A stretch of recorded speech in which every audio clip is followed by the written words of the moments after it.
કેમ છો વાલા બાળકો?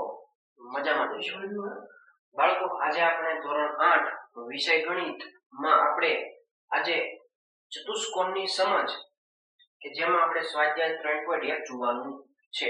વિદ્યાર્થી મિત્રો, અગાઉનો વિડિયો આપણે ઇન્ટ્રોડક્શન નો બનાવેલો છે. જે વિદ્યાર્થીને ઇન્ટ્રોડક્શન નો વિડિયો જોવાનો બાકી છે તે વિડિયો અવશ્ય પહેલા જોઈ લે.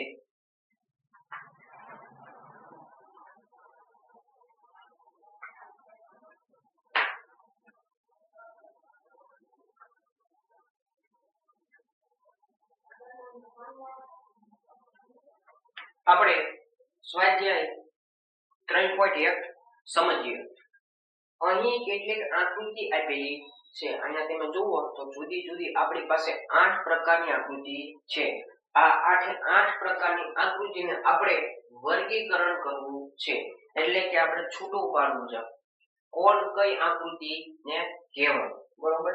તો આ તમારે સમજવું હોય તો પહેલા ઇન્ટ્રોડક્શન નો વિડિયો જોવો પડે, તો જ તમે આ સરળતાથી સમજી શકો. તો એમાં જુદા જુદા પ્રકારની વ્યાખ્યાઓ આવી ગઈ. અહીંયા પહેલું છે સરળ વક્ર. સરળ વક્ર એટલે શું? તો કે આ દેખાવમાં કેવું હોય, સાદી અને સિમ્પલ. એટલે કે કોઈ આકૃતિ હોય કે જેને બીજી આકૃતિ છેદે નહીં, એવી આકૃતિને આપણે સરળ આકૃતિ કહીએ છીએ અથવા સરળ વક્ર કહીએ છીએ. તો પેલી જોઈએ, શું આ પેલી આકૃતિ છે એ એકબીજાને આકૃતિ ક્યાંય છેદે છે? એટલે કે કોઈ બીજી આકૃતિ આને છેદે છે? ના. એનો મતલબ પાછી દેખાવમાં કેવી છે? સરળ, એટલે સરળ વક્ર કહેવાય. નંબર 1. ત્યાર પછી બીજી આકૃતિ કેવી છે? હાવ સિમ્પલ, સાદી અને સરળ, એટલે આ પણ આકૃતિ કેવી છે? સરળ. નંબર 2. પછી આ વર્તુળ છે. જો એક વર્તુળ હોય તો સરળ કહેવાય, પણ અહીંયા વર્તુળની અંદર વર્તુળ છે એટલા માટે આકૃતિ સરળ કહેવાય નહીં. ત્યાર પછી સ્ટાર. જો સ્ટાર છે એમાં તમે જુઓ તો આ ભાગ છે, પછી આ ભાગ છે, આ ભાગ છે, આ ભાગ છે, બધા શું કરે છે? છેદે છે. એટલે કે એક આકૃતિમાં બીજી આકૃતિ છેદે છે, એટલે આને સરળ વક્ર કહેવાય નહીં. ત્યાર પછીની આકૃતિ 5મા નંબર. આ પણ આકૃતિ કેવી છે? સાદી અને સિમ્પલ. જે આકૃતિ છે એને કોઈ બીજી આકૃતિ છેદતી નથી અને પેન્સિલ ઉપાડ્યા વગર પણ દોરી શકાય. આ દોરી શકાય છે, પણ દેખાવમાં કેવી છે?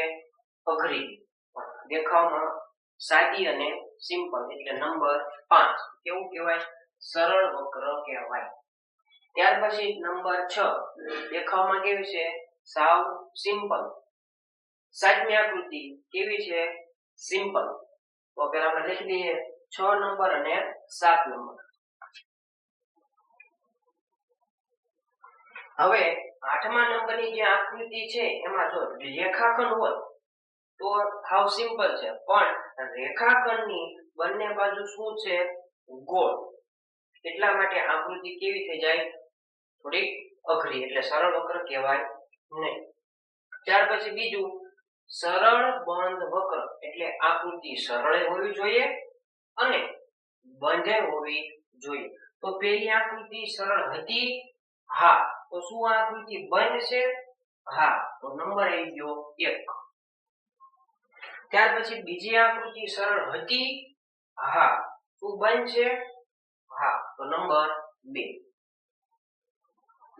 ત્રીજી આકૃતિ સરળ હતી? ના. તો પછી આપણે વાત કરવાની રહેતી નથી. ચોથી આકૃતિ સરળ નથી.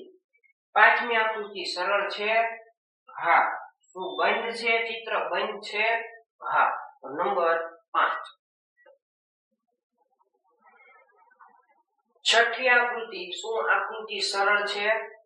હા. શું આકૃતિ બંધ છે? હા. નંબર 6. 7મી આકૃતિ સરળ છે? હા. સરળ એટલે દેખાવમાં સાવ અને સિમ્પલ હોય એને આપણે સરળ વક્ર કહીએ છીએ. તો આ આકૃતિ કેવી છે? સરળ. પછી 8મી આકૃતિ સરળ છે? ના. એટલે સરળ બંધ વક્ર કહેવાય નહીં. ત્યાર પછી બહુકોણ. બહુકોણ થવા માટેના ત્રણ શબ્દ કયા? પહેલું રેખાખંડ, બીજું સાદી આકૃતિ હોવી જોઈએ અને ત્રીજું બંધ આકૃતિ હોવી જોઈએ. ત્રણ શબ્દનું પાલન થવું જોઈએ. કયા કયા શબ્દ? પહેલો રેખાખંડ, બીજો સાદી આકૃતિ હોવી જોઈએ અને ત્રીજો બંધ હોવી જોઈએ. ત્રણ શબ્દનું જો પાલન થતું હોય તો આપણે એને બહુકોણ કહીએ છીએ. તો પહેલી આકૃતિ રેખાખંડથી બનેલી છે. રેખાખંડ એટલે લીટી. શું લીટીથી બનેલી છે? હા. બીજો શબ્દ આકૃતિ સાદી હતી. સાદી એટલે સરળ. સરળ છે. હા. શું આકૃતિ બંધ છે? હા. એનો મતલબ પહેલી આકૃતિને આપણે બહુકોણ કહીએ છીએ. ચલો ત્યાર પછી બીજું ચિત્ર આકૃતિ રેખાખંડથી બનેલી. હા. આકૃતિ સાદી છે. હા. આકૃતિ બંધ છે. હા. એનો મતલબ આને પણ બહુકોણ કહેવાય. ત્યાર પછી ત્રીજું ચિત્ર આકૃતિ રેખાખંડથી બનેલી છે. ના. તો બાકીના બે જોવાની જરૂર નથી. રેખાખંડથી નથી બની એટલે આપણે આને બહુકોણ કહી શકતા નથી. આકૃતિ રેખાખંડથી બનેલી છે. હા. શું આકૃતિ સાદી છે? ના. એટલે માટે બહુકોણ કહેવાય નહીં. ત્યાર પછી આકૃતિ રેખાખંડથી બનેલી છે. ના. તો બંને બીજા બે શબ્દ જોવાની જરૂર નથી. ફાઇનલ બહુકોણ નથી. શું આ રેખાખંડથી બનેલું છે? હા. તમે કહેશો બે લીટી છે એ રેખાખંડથી બનેલી છે, પણ જે ઉપરનો ભાગ છે એ તો કેવો છે? અર્ધવર્તુળાકાર. પણ એ રેખાખંડથી બનેલો નથી. એટલા માટે બહુકોણ નથી.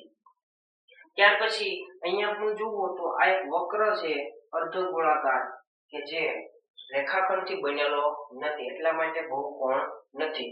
અહીંયા જુઓ તો વર્તુળ છે એ પણ રેખાખંડથી બનેલો નથી. એટલા માટે બહુકોણ નથી. તો બહુકોણના ચિત્ર થયા 1 અને 2. ત્યાર પછી બહિર્મુખ બહુકોણ. બહિર્મુખ બહુકોણ એટલે શું? તો કે બહિરનું વિરુદ્ધ થાય અંદર. એટલે વિકર્ણ ક્યાં મળવા પડે? બધા જ અંદર. આ યાદ રાખવાનું. તો આમાં વિકર્ણ આપણે મેળવી દઈએ. ચલો આનું વિકર્ણ અહીંયા એક મળે છે. બાકીના બધા અંદર તો મળે છે, પણ આ વિકર્ણ ક્યાં છે? આકૃતિની બહાર.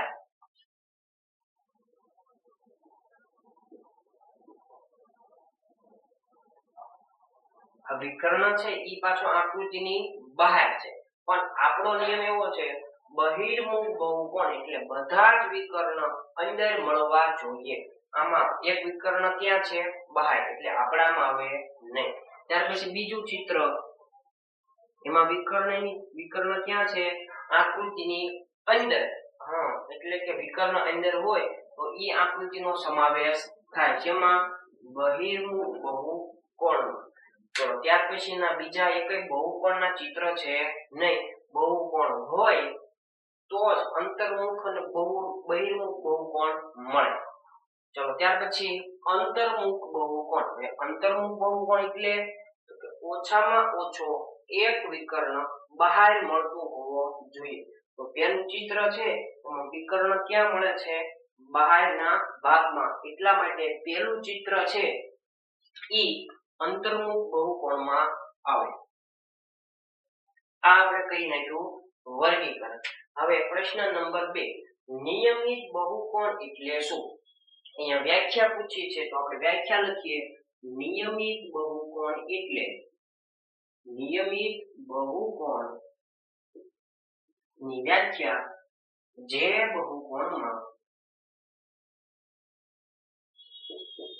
બહુકોણમાં બધી જ બાજુ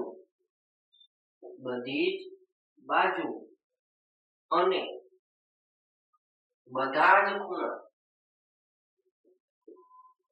ખૂણા સમાન હોય તેવા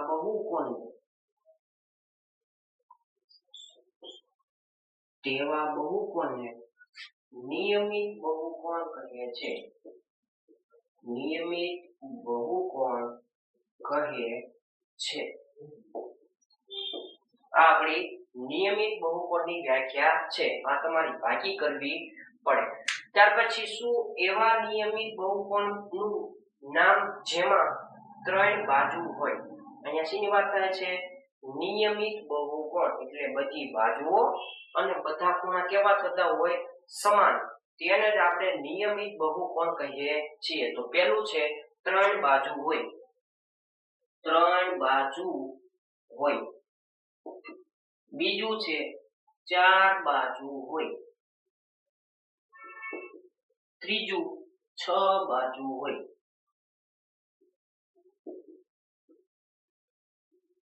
ચાલો 3 બાજુ હોય એવા નામ શું? ત્રિકોણ. અને ત્રિકોણના તો 3 પ્રકાર છે. સમબાજુ ત્રિકોણ, વિષમબાજુ ત્રિકોણ અને સમદ્વિબાજુ ત્રિકોણ. પણ અહીંયા વાત કોની થાય છે? નિયમિત. એવો કયો ત્રિકોણ છે કે જેમાં 3 બાજુ સરખી હોય અને 3 ખૂણા પણ સરખા હોય? એવો એક જ ત્રિકોણ છે. કયો? હા, સમબાજુ ત્રિકોણ.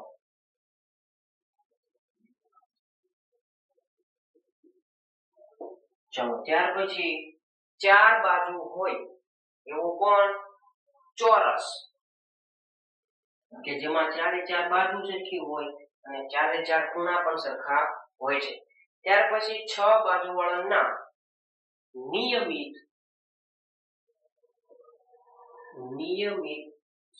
ષટકોણ. બરાબર. આવું આપણે ઇન્ટ્રોડક્શનના વિડિયોમાં જોયું હતું કે 7 બાજુ ધરાવતો હોય એને કહેવાય સપ્તકોણ. પણ અહીંયા વાત કોની થાય છે? નિયમિત. તો આપણે લગાડી દેવાનું નિયમિત સપ્તકોણ. વિદ્યાર્થી મિત્રો, જો તમને આ વિડિયો ગમતો હોય તો ચેનલને લાઈક કરો, શેર કરો અને સબસ્ક્રાઇબ કરો અને તમારા મિત્રને પણ વિડિયો શેર કરજો.